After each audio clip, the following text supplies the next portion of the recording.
If and when the Idaho 4 case ever goes to trial, they'll have to pick a fair and impartial jury. How are they going to pick a fair and impartial jury when our comments section can't even get along?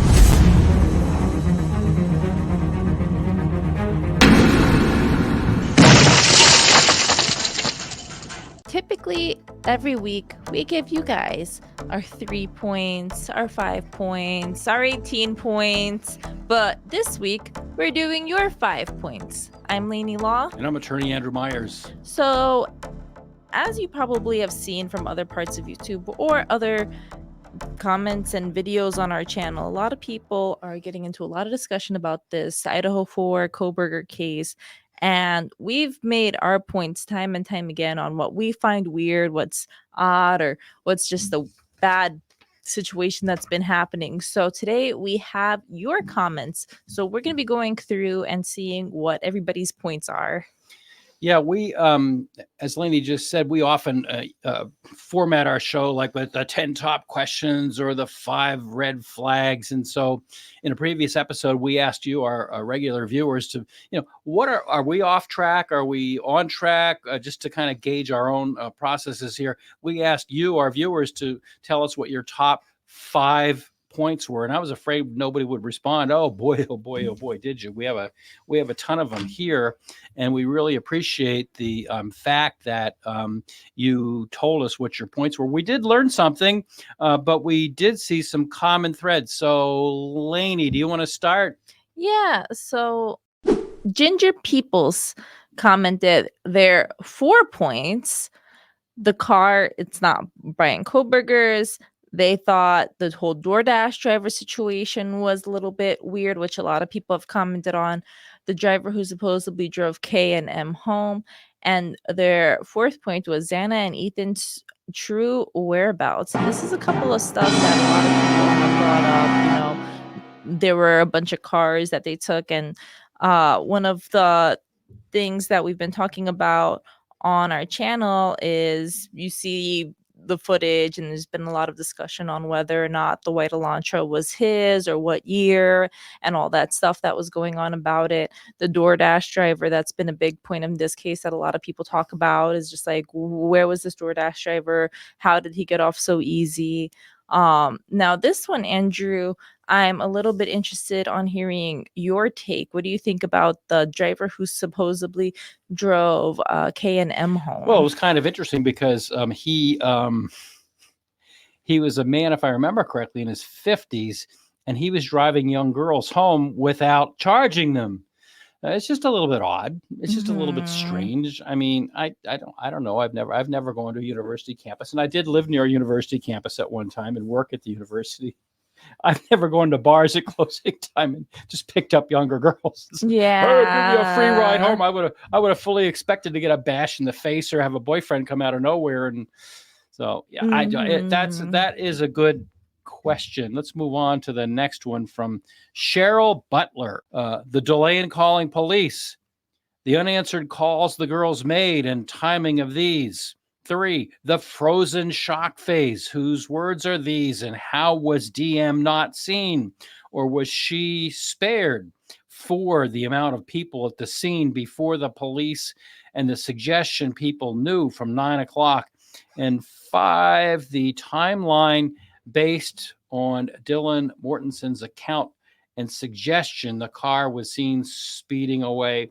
No, they don't add up. I agree with you, and that's kind of in line with what we've been saying all along. So, and we also have Live Crew who gave us their points. Chief Fryer bringing that U-Haul and taking things out of an active crime scene, saying it's for the families, yet the families say they didn't receive anything. I didn't know about any points of the families not saying that they didn't receive anything from that. And then we have the latent footprint that is never talked about. Wait a minute, that's talked about all the time. We've talked about that. That's been a really controversial thing.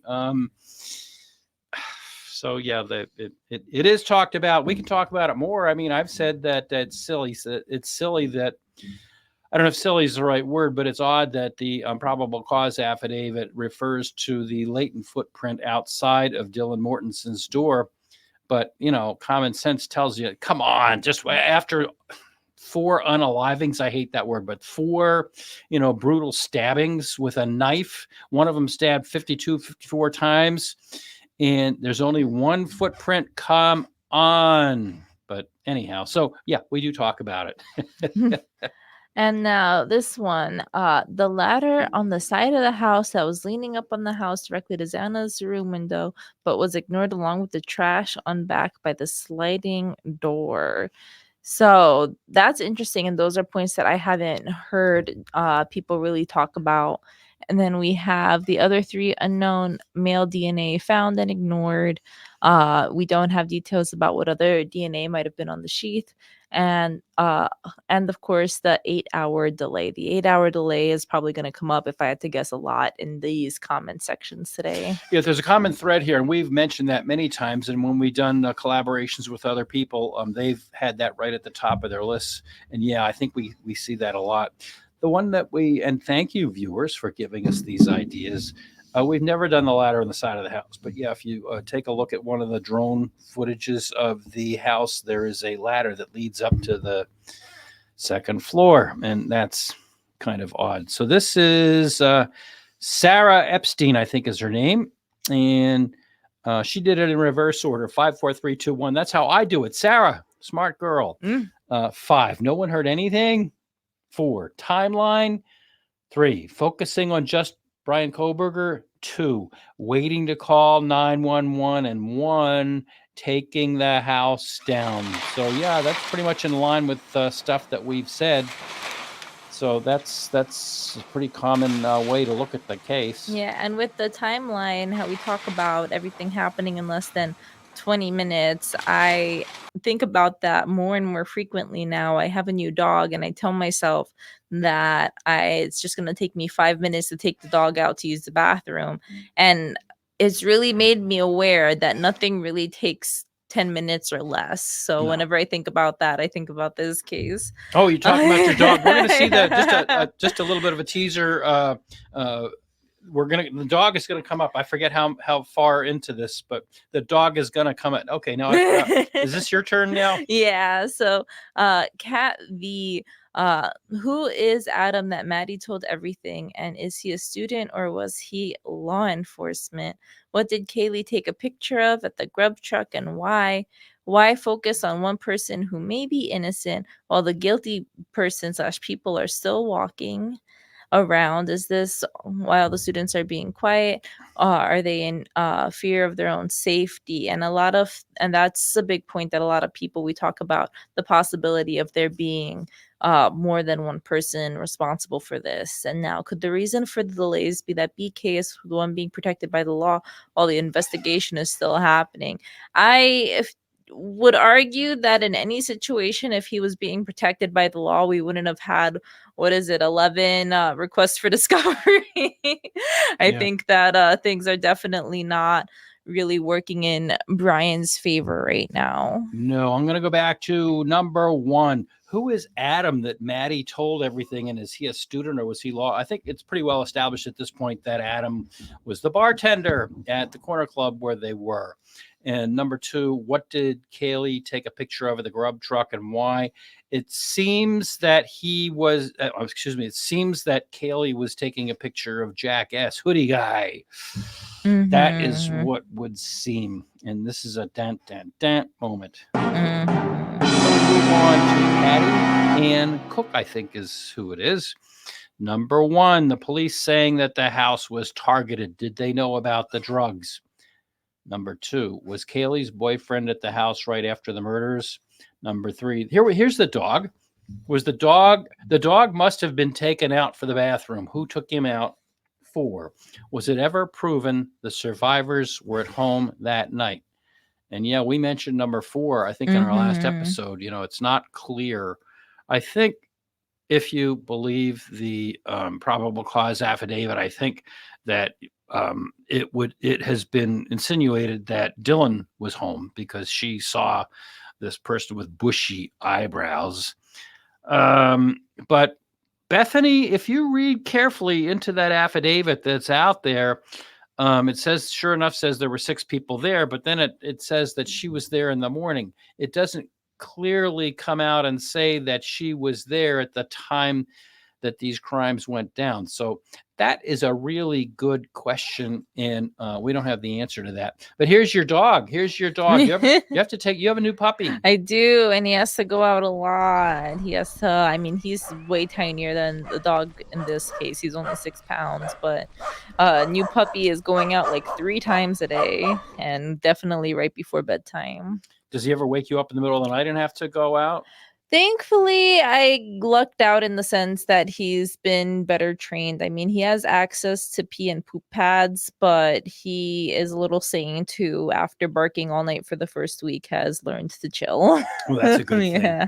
That's a good thing. I think that what this person is trying to say, and if we haven't said it in this podcast, I know that I've thought about it a lot in a lot of the reading that I've done, and that is that the dog must have been taken out for the bathroom. And I would think so, because the very first thing I do in the morning before I even have my first cup of coffee, which, by the way, is really a priority, is let the dog out. I mean, the dog has to go out. And so didn't Dylan and or Bethany have to let Murphy out? Or notice that he wasn't taken out? Wouldn't Murphy have been making a ruckus? Because my dog does. My dog comes down the stairs and stands by the door, and if I'm not there right away, the little paws go up against the door.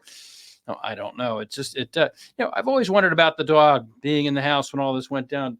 Wouldn't the dog have made one heck of a ruckus if his mommy was being assaulted? That's definitely my new dog is a Pomeranian, and some of the lore behind Pomeranians is that they were kind of bred as like a princess dog, that they were some other type of dog that they wanted to make a tinier version. But it is the funniest thing, because if anybody else in the house is a stranger, he is a yapper. And I don't know how your dog is, for example, but my dog is to the point where I had a friend try to walk him when I wasn't there, and she sent me the video of him barking. She goes up to him and he's just growling the whole time and uncooperative. So I can't imagine a stranger, especially a violent one, being in the room and the dog not having an intense reaction to that. Now, I don't know, because it's hard to say too, because some people, like for me, for example, I'm training my dog not to bark and I'm training him to be very obedient, but I'm sure everybody's also seen people who you're walking down the street and the dog immediately starts barking at you and the owners have no control. So I mean, we don't know this dog, but it is very common for dogs to be very yappy and to be not totally controlled. Shout out to anybody who takes care of their dog and trains their dog. Well, my dog Lily, who has appeared on this podcast in previous episodes, she's older now, but even so, somebody comes into the house, she wants to know who it is and what's going on, and are they a friend or a foe. When she was younger, boy, you knew it if somebody was coming into the house, because she was all over it. So yeah, I've always wondered, we hear about the crash at 417, but what about Kaylee? I mean, what about Murphy? Wasn't he letting people know what was going on? So now I forgot whose turn it was. Yeah, as you were scrolling down, we were chit-chatting for so long. I can go, though. So this is Kelly Pope. And so Kelly, with their 1 subscriber, shout out to your 1 subscriber. Suspect vehicle number 1 stopped for periods at the Coffee House Apartments where Kopaka lived before and after the killings. 8-hour delay in reporting and crime scene contaminated by the students. And similarly to how I said before, the 8-hour crime scene, I'm sure we're going to see a lot of today. Secrecy, including the prosecution's refusal to hand over requested documents. Crazy. It's funny because we mentioned a lot of the similar things. A lot of people have the same questions we do. Inconsistent behavior and reports from survivors, contacting friends but not calling police or checking the victims' rooms themselves, destruction of crime scene before trial. Oh my God, all of these great points, especially the contacting friends is something that I'm never gonna really get over. And even this destruction of the crime scene, we've talked about it before. I think a walkthrough would have been good. Yeah, I think we're seeing some common themes here. The 8-hour delay, calling friends before the law enforcement. I mean, and some other things. Those are really common threads here. So now, when they're picking a jury, when this case goes to trial, and I don't care if it's in Moscow or Boise or Timbuktu or in Manchester, New Hampshire, you know, this, you're not going to get away from the publicity. That's number one. And number two, these are thoughts that are going to be on people's minds. Now, I've said it before, but it's really important to emphasize as we go through these points that our viewers are making. And I tend to think that our viewers are people that, keep up with things, they read things, they listen to things, and they analyze things. When you're selecting a jury, the point is not, do they have information? Have they read? Have they watched? Have they heard? That's not the point. That they have information is not the touchstone of a good or a bad juror. The thing that's relevant is, can they, despite anything that they've heard, retain impartiality? Now, this case has gotten a lot of publicity. There's conspiracy theorists out there. This is a legal channel. We'd like to try and stay to the law. Not that we haven't veered, into reading between the lines. I don't think we've gone into the conspiracy stuff, but we've read between the lines, as you have to when there's so much secrecy. But my point is that it's not that the jury has information. It's that they can remain impartial. Now, we have 12 impartial people, and they start hearing the evidence that's there. These are questions I would contend that the jurors are going to have. So this is extremely relevant to the trial. How, Mr. Prosecutor and Ms. Defense Attorney, how are you going to deal with this stuff? How are you going to deal with an 8-hour delay? That raises a lot of questions. I mean, who were the kids that were there when the first law enforcement got there? Were all of them identified? First of all, how many were out there? And I've heard all different reports, and people have tried to correct me in the comments because nobody knows. Do we have a log by law enforcement? Who were the people that were there when they first arrived? What are their names? What were their relationships to the people that were inside? Did they go inside? If they did go inside, where did they go? First floor? Second floor? Third floor? What did they observe? What did they touch? What kind of shoes were they wearing that they could have, forget the latent footprint, could they have left footprints? That's one of the law enforcement detective techniques, is that if people go into that crime scene before it's locked down, what kind of shoes were they wearing so that they know? So there are a lot of questions. What time did they go in there? Who else was in there? What did they do in there? So there's a lot of questions that I think that our viewers are piercing into, and that jurors, as impartial as they can possibly be, once they start hearing the evidence in this case, they're going to have some of these questions. So, and I think also along with that, because you mentioned, is just like, who are these people? Do we have a log? What kind of shoes were they wearing? On top of that, how many people came over? And then it was like, oh, the cops are showing up. And then it's just like, oh, I'm going to head out. It's just like, even the people that were identified, did they just give their name? Did they give ID? And how many people were called to the house and then were there for an hour, 2 hours, and then left before everything was figured out? We don't know. No, we don't. And it is certainly to be hoped that law enforcement kept a log of that nature, asking the questions that I just raised and a lot more. So again, Lainey, I've lost track of whose turn is it. This one, I think, is your turn now. Oh, okay. Okay, the next one is from Tanda Reed. I'm not sure. 1, how did they find Brian? 2, does the knife sheath match the murder weapon? 3, the 8-hour delay. There it is again. That's in almost all of these. 4, why did the police remove items out of the residence before this case was investigated? And 5, why was the president of the college allowed to be in this investigation? We talked about that a lot in our last episode. And another one. Yeah, and with the why was the president allowed to be part of the investigation? That was something I was thinking about too, because if they're doing twice daily meetings with the briefings with the police, I feel like that's also spending and wasting a lot of resources. I feel like if we have a recent murder that occurred, is it really practical to be sending some of the police force to talk to the university? Is that really an efficient use of, delegation and sending people places? Anyway, Now we have our dear user over here. So their number one point is the 8-hour delay, which, is big point among everyone. I would probably say probably one of the top points so far is the 8-hour delay. Clear individuals too soon. A lot of people have been saying that they feel like too many people got cleared too fast. Fry cleaning and removing evidence from the house. Crazy. We talk about the latent footprint that wasn't discovered initially because things had been seemingly cleaned up. IgG process taking so long to give to the defense, which we've talked about before, and destroying the house. That's a big one. Destruction of the crime scene. And like so many people.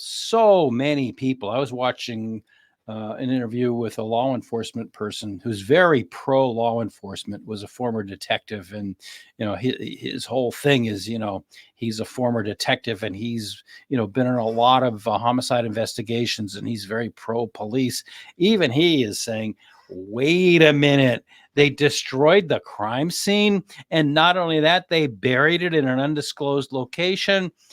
So, viewer number FC2IK4LG91, whatever your name is. Yeah, good point. Good point. And so now we go to Getting Along, Everyone. Oh, what a name. Love it. Okay, Getting Along, Everyone. Number one, law enforcement letting other students go without investing their alibi. But when BK says he was driving as well as one of the students, his alibi isn't good enough. What? 2, the initial video of the car is blurry. I think this Hyundai could be either an Elantra or a Sonata. Take your pick, or it could be any other mid-sized car. I have watched. Yes, I've watched. People go down in the comments and say, have you seen this? Have you watched? Yeah, I've done a lot of research. And yes, I have watched. And I know there are people out there that are very confident that they're right and all the rest of us are wrong. Those car pictures are awful blurry. And if that guy at the FBI, whose only job is to identify cars, if he was wrong, you know what? So were you. Anyhow. Yeah, I mean, it's to be hoped that there's better video of the car in this day and age. Everything's confidential that my clients tell me. Everything is totally confidential that my clients tell me. So I won't mention any names, but there was a round of convenience store burglaries at one point a number of years ago in the area of my office. And, the police, they had blurry pictures of this person when this person went into the store, and the person had a mask on. So it was hard to see the person.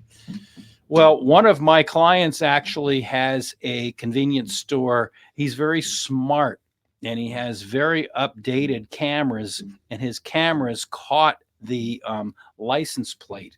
And despite all the other stores, the big name convenience store chains, they had blurry pictures like we've seen in this case.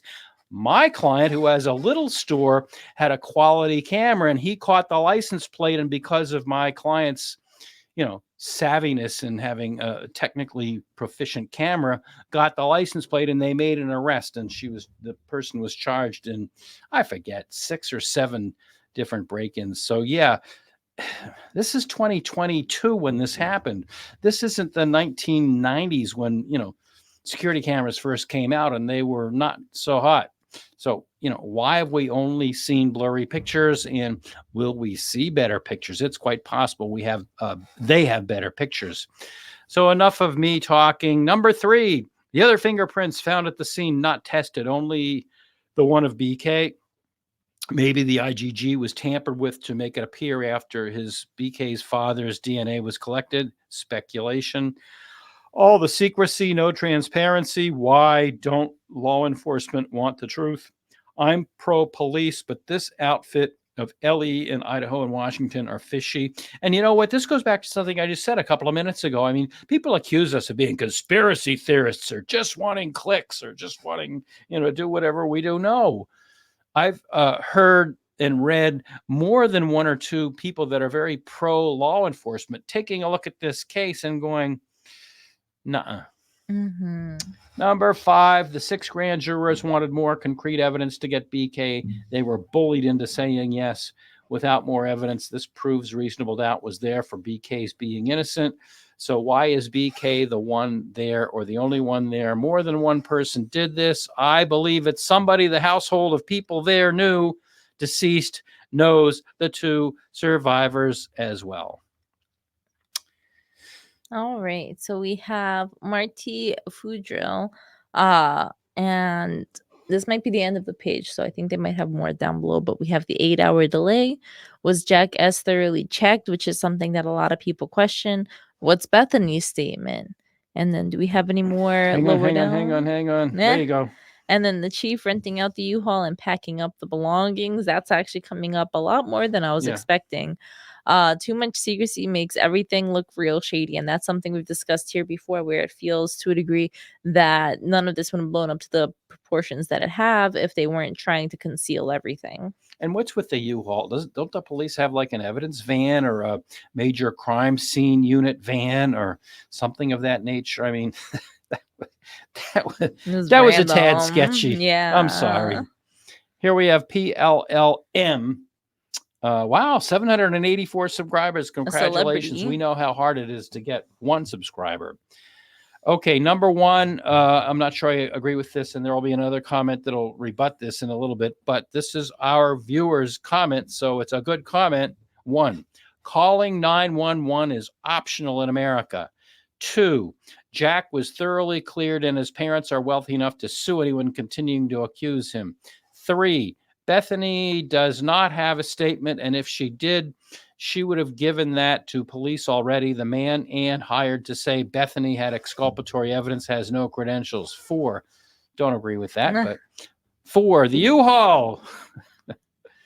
Okay, all right. 5, the secrecy is designed to protect Brian and give him a fair trial so that his jury pool is not tainted, as he does not have a sequestered jury. Okay, your turn. Oh, is this the same person, Marty Fudrill, as before? No, I don't think so. I read that name earlier, I think. You did? I think so. It's all blurry for me right now. Yeah, there it is up there. Or wait, was that was... No, this is a different one, because this, remember I said there would be another one addressing? Okay, so can you scroll back up for the name real quick? Marty Fudrill, was it? All right, so Marty Fudrill, and this is a reply to PLLM. Calling 911 is not optional. It's mandatory. Someone's life may have been saved if what Dylan states she heard is true. How do you know Jack has been cleared? He was one of the last people to see the girls alive. As far as I know, he drove straight in there to the family's hunting cabin. And then we'll scroll down a little bit. Bethany has to have given a statement since she was there during the murders. It doesn't have to be included in the PCA. And we'll skip through this a little bit. Just we appreciate all the time you guys put into the comments. But we'll keep it moving a little bit. So furthermore, the chief packing the stuff is not the normal, especially when it's crime scene. And that's we were talking about that whole thing was a little bit weird. And nor is it normal to tear their house down. It wasn't costing the owner money because he gave it to the university.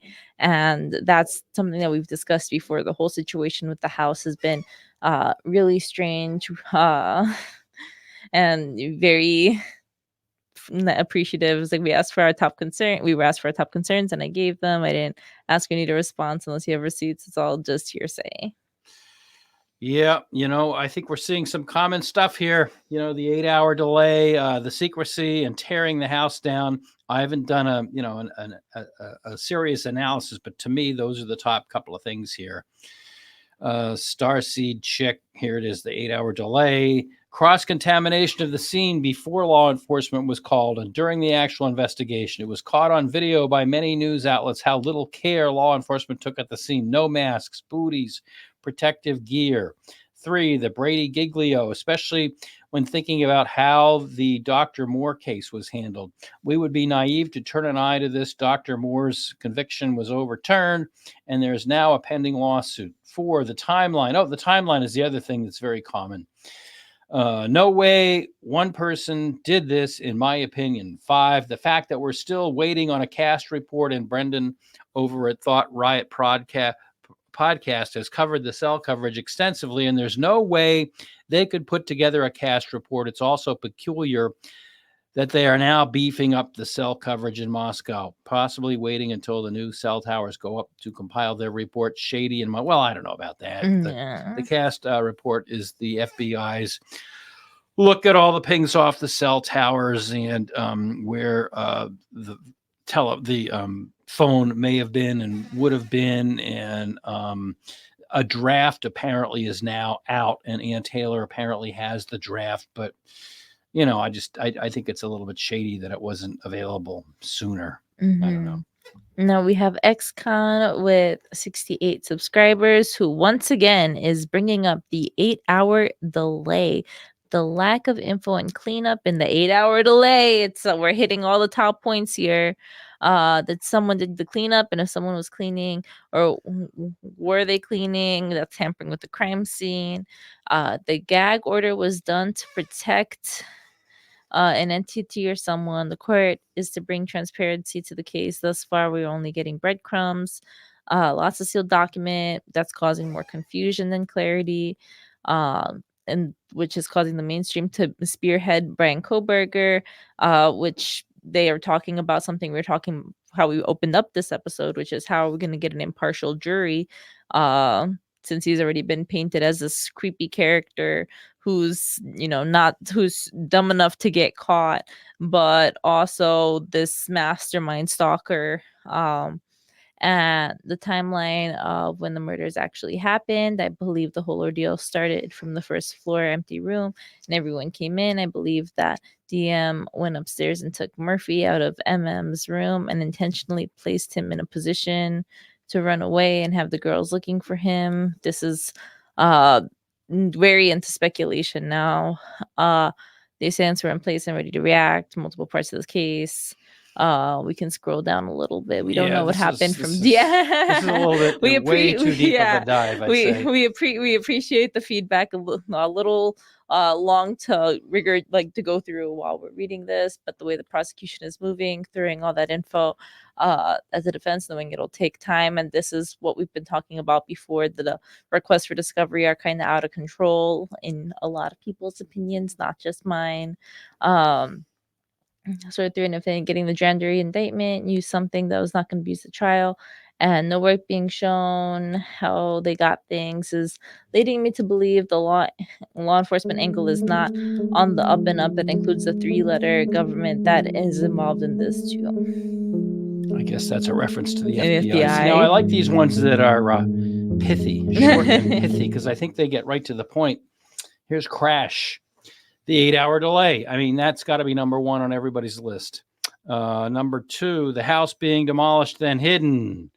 I think Crash here is onto something. I think Crash here is telling us what the top 5 are in all of these. 1 being the 8-hour delay. 2, the house being demolished, then hidden. 3, prosecution withholding discovery. 4, judge knowing the IGG while the defense is left out. 5, the conflicting stories between Mabit and prosecution. Mabit being the coroner who did the autopsies. And it is said that she said that the deaths happened after 3 o'clock. I was watching some stuff before we did this episode, and she actually told the Today Show that it happened after 2 o'clock. So that timeline it's still a big issue, because Mabit is now the coroner is now quoted as saying it was after 2 o'clock and after 3 o'clock. Xana Kernodle's parents are quoted as saying that, Ethan Chapin's parents are quoted as saying that 2 o'clock will always be a hard time for them.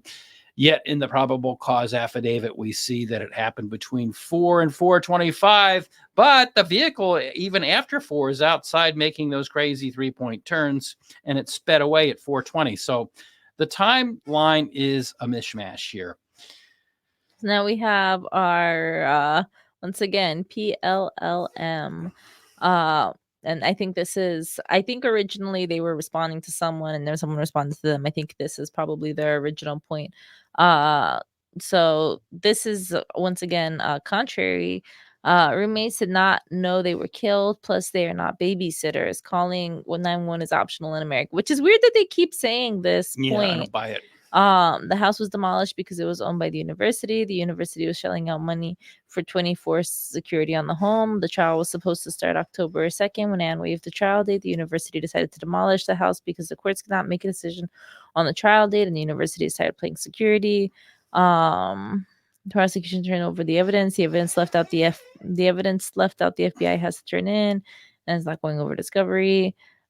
She's taking her sweet time, according to this person. Judge is head of the court, not defense. He makes the decisions, not the defense. Judge has the power, not the defense. All right, that's fine. Yeah, which is like ironic because I mean, Andrew, as an attorney, you'd be very frustrated yourself if you were having to go back and forth repeatedly just to be told that it's the judge when you're just trying to get what evidence they have against your client. But I want to point something out about this person. I mean, we don't all agree about this case, but this person posted their opinions.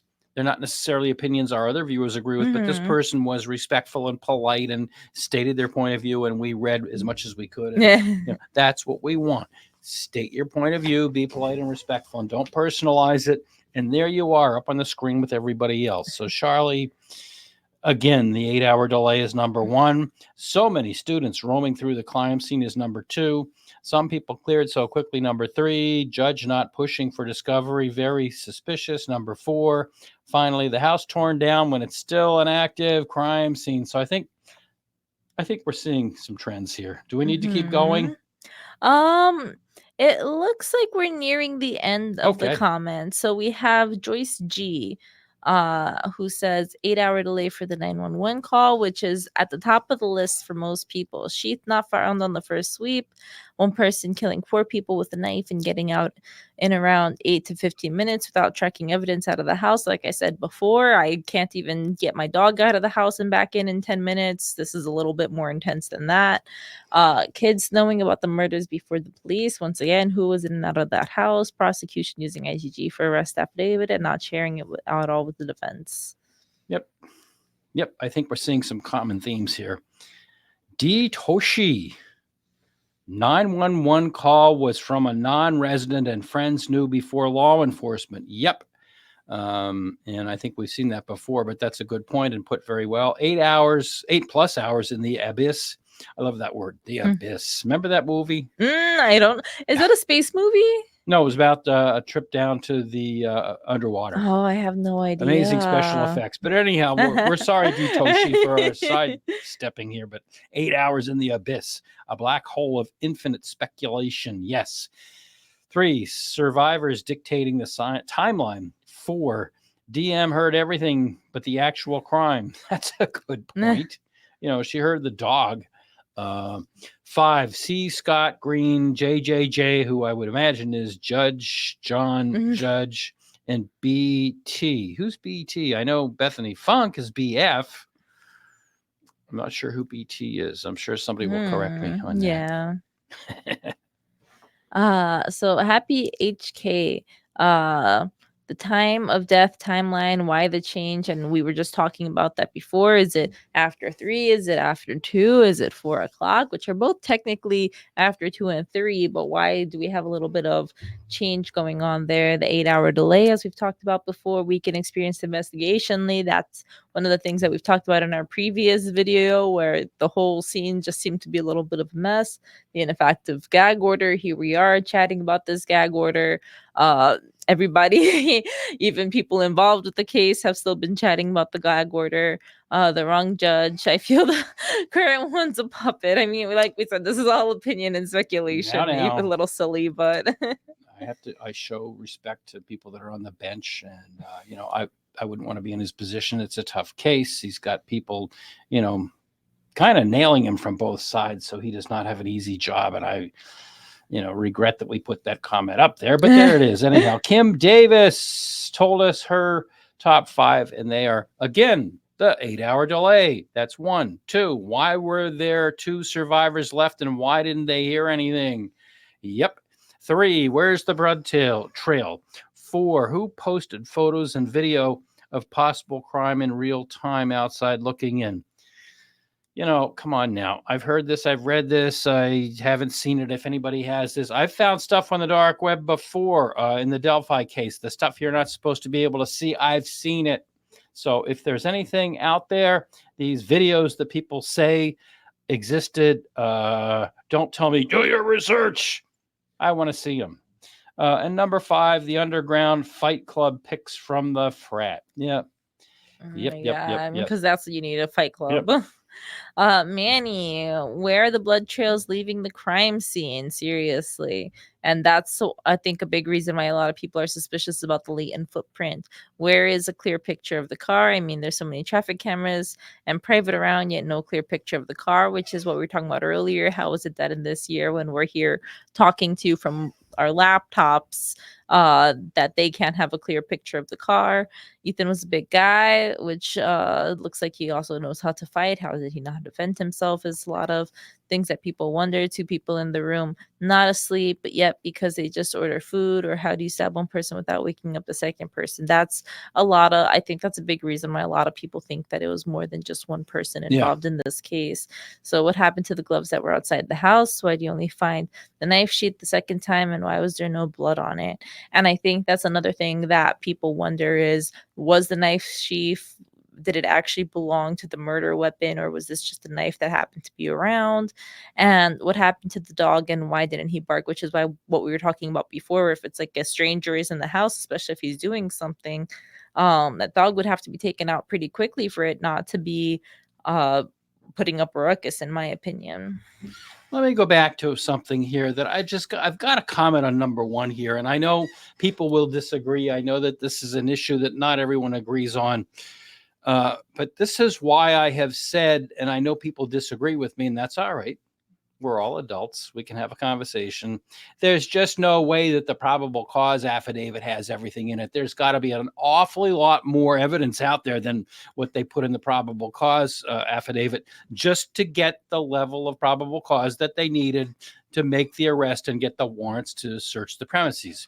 How in the world could there not be blood trails? Think about it. I mean, the coroner said that these were very brutal knifing attacks with a sharp instrument, multiple wounds.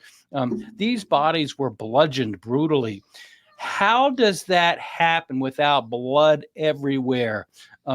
If you think that can happen without blood everywhere, you haven't seen true crime. You haven't seen forensic files. You haven't read Ann Rule's books. You haven't, followed true crime. You haven't followed the fact that there's such a thing as a blood spatter expert, and that 2 different blood spatter experts can testify at the same trial and disagree as to what the blood spatter means, but they'll agree there's blood spatter everywhere. So how does a crime occur like this, where there are these 4 violent, brutal slayings with a sharp-edged instrument, whether it was that particular knife or another one? How does that happen without there being blood everywhere? So now the person that did this, whoever it was, how do they not get it bounced back onto their own clothing? So now either they go out to the car. I'm sure there's other possibilities. Either they go out to their car and leave a trail just everywhere, or they change their clothes carefully, put it all into a garbage bag, and then they're naked. Does that sound familiar with a statement that has been retracted, that people say Bethany Funk saw a naked man, and then people say, no, she didn't see a naked man. We don't know what she saw. Anyhow, so those are the possibilities. Either you leave a blood trail or you change your clothes. Did this person bring another kill kit, as has been suggested, and change and then put all their clothing into a bag or a backpack or something like that? And even so, with the amount of blood that would have had to have been splattered all over the place, how do you even change your clothes and not leave some kind of a trail? It's just in 15 minutes. No. No. I mean, people have to sit down and think about this, not just read stuff and not just knee jerk. No, whatever. You have to sit down and think about this. What happened in that house? And I said that in our previous episode. Forget about Brian Kohberger. Just forget about him. Just forget all about him. It may have been him. It may not have been him. But just think about what went down in that house. and why we only have the very limited evidence that we have. I'm sorry, it makes no sense, makes zero sense. This was yours, but I kind of hijacked it, didn't No I? worries. I'm So sorry. we love it. And I'm sure the commenters are going to be really appreciative. Rose Kinnison, 911 call, 8-hour delay. As we've seen time and time again, a lot of people are concerned about this. Taking down the house, remove the crime scene. Once again, top key points. Green being involved with the case from the get-go, which is another thing that we've seen a few comments on that I have some feelings about too, because it's we can connect the murders to the college. They were college students, but they weren't even on the campus. No.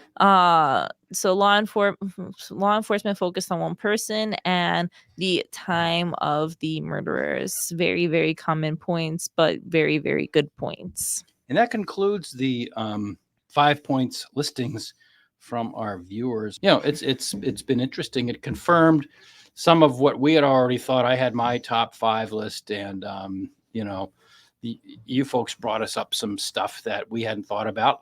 Some people respectfully disagreed with things that are out there, but we're happy to bring on different points of view because they challenge what we've thought all along and makes us more honest. And like I said before, just be a little bit polite about it, because I have had people just with a personal attack. You're an attorney. How can you practice law for 30 years and you think, well, you know what? There's room for disagreement. All right. Oh, that's what being an attorney is all about too. At the end of the day, is being able to consider all points and views, whether or not you agree with them, and just presenting the information. Because something we say on this podcast a lot is we're not saying Brian Kohberger is innocent. We're not saying Brian Kohberger is guilty. How Andrew said before is just like we're wondering about, as I adjust my camera, about what happened in that house, whether or not it was Brian. How did this even happen in the first place? How did we get to this point today? Because it's not so much about the potential perpetrator. There were so many things that went wrong in this situation, and that's why it's been such a contested topic. So that's how we got here today, and we really appreciate everybody's feedback. Absolutely. Mm-hmm. So we thought this was much more interesting than some of the stuff that's just circulating around out there. We thought that what you, our regular viewers, think, and the fact that you took the time to respond to my request for your listing of the top 5, I didn't think anybody was going to respond. I thought it was going to be an embarrassing moment that, Andy asked people for their response and they just like, so thank you very much for your responses. And I thought that getting to what you think was a lot more important than some of the rubbish that's out there. There's a lot of rubbish out there about the 400 witnesses. Now, Ann Taylor at the hearing in late January said there are 400 potential witnesses that are out there that we have to talk to. That's fine. There may well be 400 people out there that she needs to talk to. And I'm just going to tell you this point blank, there will not be 400 people on the stand. Even when you get and we're not even there yet, but even when you get way down to the pre-trial stage, the court requires that you list all of your witnesses. Now, this is a potential witness list. You can list, you must list everyone that's going to go on the stand. If it gets to trial and you start calling people that aren't on that list, no, you can't do it unless it's in rebuttal. So you always list a lot more people than you're really going to call. I've had people on the other side of my cases list, dozens and dozens of witnesses. They want to intimidate me into thinking, oh, no, I have a horrible case. Look at all those witnesses they have. Oh, my gosh. No, I've had people list dozens of witnesses. Then you get to trial day. You're lucky if they call 2, and one of them is your client. So, Ann Taylor did say that she has 400 potential people that she has to talk to. And she and her staff, I'm sure, will talk to them, and they may have relevant information. They may not be. There was a party in that house the night before. Now, maybe there were 25 people there, and maybe that, brings us down to 375. But are all 25 of those people that were at the party the night before all going to say something relevant? Yeah, I got there, and they didn't have any punch, so I went out to the store and bought some vodka and lemonade. Out of those 400, we'll be happy if we get 4. Or I'm sure Anne will be happy if she gets 4. So that's my point. And the other point I had to make about, what she had said about these mitigation witnesses, and she has to do that under the American Bar Association guidelines. If you're defending in a capital case, you've got to get prepared for that. That doesn't mean that she thinks that her client is guilty. Some people I've read feel that because Ann Taylor is, going into the mitigation phase now, that she just admits that he's guilty. No, not at all. That's her duty. That's her job in doing her due diligence. The guidelines that we all must live by tell her that she's got to get prepared for that. Now, the comment that made me scratch my head was she said that, we're going back 3 generations. And I'm like, what? I mean, for me, okay, my parents, my grandparents, my great-grandparents, that's 3 generations, right? I never even met my great-grandparents. And they never met me. My great-grandfather was a congressman out of Philadelphia, Pennsylvania. He was gone before. Unfortunately, I wish I'd have met him, but he passed away. I have some great pictures of him, and he actually has his own Wikipedia page. But anyhow, I digress. 3 generations? Really? My grandparents, my great-grandparents never even met me. My grandparents were great people, but they passed away sadly during my college years. So, what are they going to say? Yeah, we remember when Andy was little and he threw a truck across the kitchen. I did. But I mean, how is that relevant to, so, and they're also going to go back, I think she said, all the way back to the beginning of his education. I'm thinking, what is my kindergarten teacher going to say? He was loud. My second grade teacher's going to tell you she sent me out in the hall a lot. I mean, so how is going back that far with Mr. Kohberger's past going to be relevant? So my point is, yeah, she's got a lot of work to do. And I don't mean to make light of it, but, hundreds and thousands of witnesses and going back 3 generations. I mean, so that was one of the points I wanted to make, because there's just some stuff out there that's just crazy. And no, 400 people did not watch this live. They just didn't. I'm telling you that. And another question that I'm sure some people are going to be wondering about, what about the Supreme Court appeal? Oh, yeah, the appeal. Well, we covered that in a previous episode, and I had done some research. I mean, I'm familiar with appeals. In the case we talked about in 2 of the previous episodes, the Commonwealth versus James Cater, there were a number of appeals. There were 7 appeals, interlocutory appeals, appeals dealing with the grand jury. And those are the kind of appeals that do happen. The litigation community in Massachusetts and the litigation community in Idaho are very, very, very different. And from the research that I did, I pointed out in a previous episode that it was very unlikely. They had 2 avenues. One, which was the permissive appeal through the court in Idaho, Rule 12B1, I think it was. And they tried that. That failed. So then they tried the second appeal directly to the Supreme Court. And that's extremely rare. It's only happened a couple of times in the last couple of years. And frankly, the issues that were being raised on the appeal were not cases of first impression and were not unique for the jurisprudence of the case. And they weren't cases that fair, reasonable minds could differ on, and they weren't cases of massive public policy ramifications.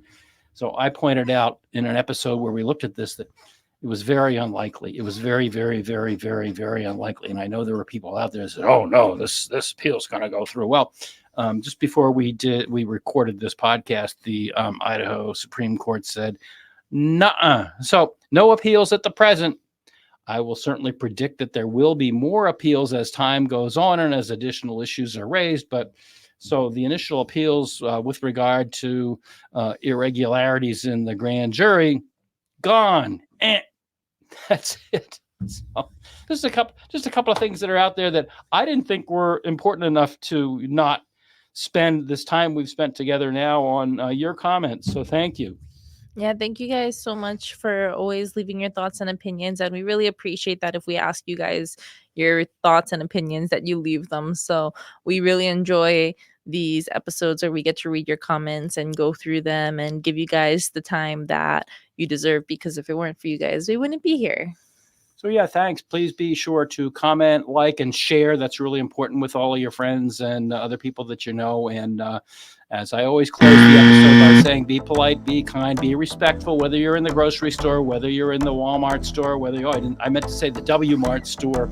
Be polite, be respectful, and we're happy to read your comments, even if you disagree with us.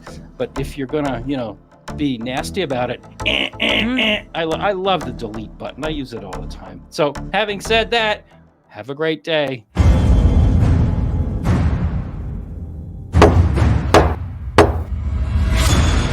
You have been watching About the Law, a production of the law offices of Andrew D. Myers in Methuen in the Merrimack Valley of Massachusetts and in Derry, just outside of Manchester, New Hampshire.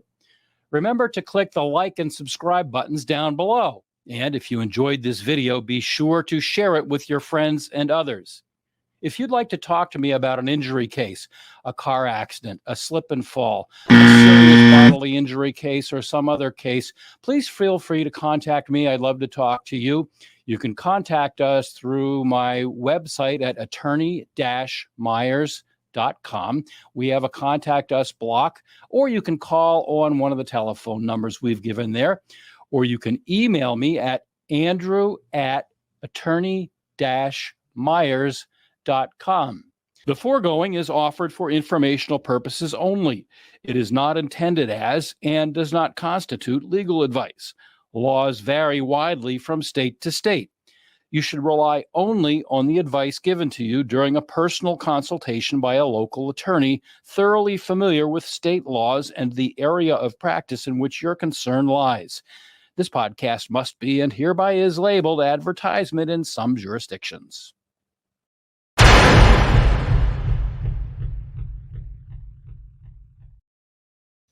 We had all these comments from all these people. Not a single person mentioned the tunnels. There were no tunnels. There are tunnels. Nope, nobody thought about it. Not in that area, but there are. Not a single one of you people out there mentioned the tunnels. What's wrong with you people? They will never find the true secret behind this case. I guess so. And that's that. And that's that.